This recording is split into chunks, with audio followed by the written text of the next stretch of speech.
আসসালামু আলাইকুম প্রিয় দর্শক, কেমন আছেন সবাই? আশা করছি আল্লাহর অশেষ রহমতে সবাই ভালো আছেন। আমিও আলহামদুলিল্লাহ ভালো আছি। দেশে বা দেশের বাইরে যে যেখান থেকে এই ভিডিওটি দেখছেন সবাইকে জানাই আমার তরফ থেকে শুভেচ্ছা। আজকে রেসিপিতে তৈরি করে দেখাবো বিশাল বড় একটা ভাপা পিঠা। যে ভাপা পিঠাটা একবারে তৈরি করলে একদম সবার হয়ে যাবে, কোনো ঝামেলা ছাড়াই এই ভাপা পিঠা আমি তৈরি করে দেখাবো এবং খুবই অল্প সময়ে। তো চলুন দেখে নেওয়া যাক আজকের এই রেসিপিটি। একদম কম সময় খুবই সহজ একটা রেসিপি আর রাইস কুকারে তৈরি করে দেখাবো। আপনাদেরও ভালো লাগবে আশা করছি। ভালো লাগলে লাইক দিয়ে আমার পাশে থাকার অনুরোধ রইল। তো চলুন দেখে নেওয়া যাক আমার আজকের রেসিপিটি। এই যে প্রথমে আমি কিন্তু গুড়টা এভাবে গ্রিটের সাহায্যে কুচি করে নিচ্ছি যাতে সুবিধা হয়। বছরের প্রথম পিঠা আর শীত চলে আসছে, পিঠা খাবো না তাই কখনো হয় বলুন? পিঠাটা তো খেতেই হবে। তো বাচ্চারাও খুব আবদার করছিল, মা কবে পিঠা খাবো।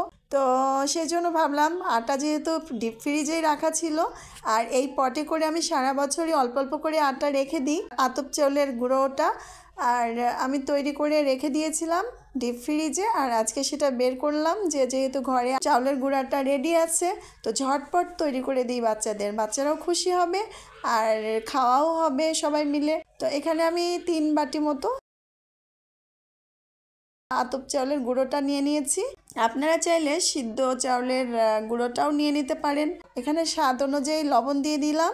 এখন আমি এটা ভালো করে মিশিয়ে নেব। ডিপ ফ্রিজে যেহেতু রেখেছিলাম সেজন্য আমি এখানে একটু হালকা কুসুম গরম পানি দিয়ে এই আটাটাকে মাখিয়ে নেব। অল্প অল্প পানি দিয়ে কিন্তু আটাটাকে ভালো করে মাখায় নিতে হবে।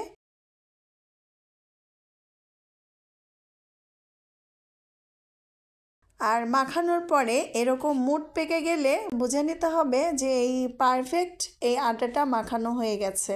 তো এখন আমি স্ট্যানার নিয়েছি এরকম, আপনাদের বাসায় যেটাই থাকুক না কেন, স্ট্যানার বলেন, ঝুড়ি, সরপোষ, এগুলো আমাদের সাধারণত ঘরে থাকেই। তো ওগুলো দিয়ে কিন্তু চেলে নিলে খুব সুন্দরভাবে চালা হয়। আর দেখুন কতটা ঝরঝরে হয়ে গেল। এখন আমি রাইস কুকারে যে উপরে যে স্ট্যানার থাকে সেই স্ট্যানার আজকে বানিয়ে দেখাবো আপনাদের। খুবই সোজা। আর এখানে একটা ফ্রেশ কাপড় নিয়েছি সাদা, আর এই সাদা কাপড়েই এখন এর ভিতরে দিয়ে দিচ্ছি। তো চাউলের গুঁড়াটা আমি দিয়ে দিচ্ছি, এই যে দেখুন।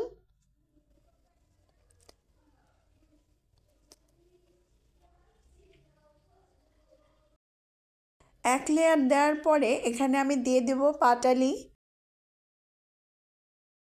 তারপরে দিয়ে দেব নারকেল কুচি করা।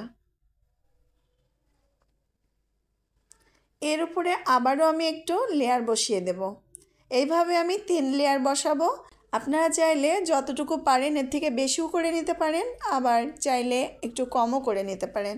তবে আমি মনে করি বাড়ির সদস্য যদি একটু বেশি থাকে তো বড় করে বানালে হয় কি একদম মানে সহজেই অল্প সময়ে এই টেকনিকটা কিন্তু আপনারা নিজেরা করে নিতে পারেন, কিন্তু খুব সহজ, কোনো ঝামেলা ছাড়াই ঝটপট তৈরি করা যায় এই ভাপা পিঠাটা।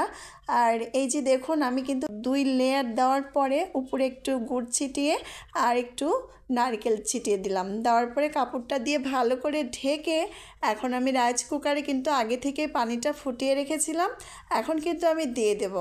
দিয়ে 10 মিনিটের জন্য এটা আমি ঢেকে রাখবো। একদম অল্প সময় লাগে। তো বাচ্চারা বারবার করে বলছিল, মা শীত চলে আসছে, কবে পিঠা খাবো। তো ভাবলাম এই বুদ্ধিটা করে দেখি। একদম ঝটপট এই বুদ্ধিটা হয়ে গেল আমার। তো রেসিপিটা আমার রেডি। এই যে দেখুন পিঠা কিন্তু মনে হচ্ছে হয়ে গেছে, মাশাআল্লাহ। এই যে ভিতরে একদম ফুলে সুন্দর হয়ে গেছে। আর এত তাড়াতাড়ি পিঠা হয়ে যাবে সত্যি আমি ভাবতেও পারতেছি না। আর অল্প সময়ে কোনো ঝামেলা ছাড়াই এই যে পিঠা কিন্তু হয়ে গেছে। এখন আমি এই পিঠাটা একটু ঠান্ডা হওয়া পর্যন্ত অপেক্ষা করবো। আর ঠান্ডা হয়ে গেছে। এখন দেখুন পিঠাটা, দেখুন দেখতে খুবই লোভনীয় লাগছে, এত সুন্দর আর এত তাড়াতাড়ি, আমি নিজেই অবাক হয়ে গেছি। এরকম করে পরিবারের সদস্যদের জন্য বানালে কিন্তু অল্প সময়ে আপনি ঝটপট তৈরি করে দিতে পারেন এবং পরিবার খুশি, আমরাও খুশি। এই যে দেখুন আমি কিন্তু এভাবে পিৎজার মতো করে কেটে দিচ্ছি। আর একটা পিঠা খাইলে কিন্তু মন আত্মা দুটোই ভরে যাবে। এত সুন্দর এই পিঠাটা, খেতেও মজার, খুবই টেস্টি। আর গরম গরম খেতে তো ভীষণ মজার। আর দেখুন কত সুন্দর লাগছে। একটা পিঠা খেলেই পেট ভরে যাবে, কোনো ঝামেলা ছাড়াই। এটা যে কেউ দেখে বানাতে পারবেন। তো আশা করছি আমার আজকের এই রেসিপিটি আপনাদের অনেক ভালো লেগেছে, এবং ভালো লাগলে লাইক শেয়ার করে আমার পাশে থাকার অনুরোধ রইল। তো এখানে শেষ করছি। ভালো থাকবেন, সুস্থ থাকবেন। আল্লাহ হাফেজ। আসসালামু আলাইকুম।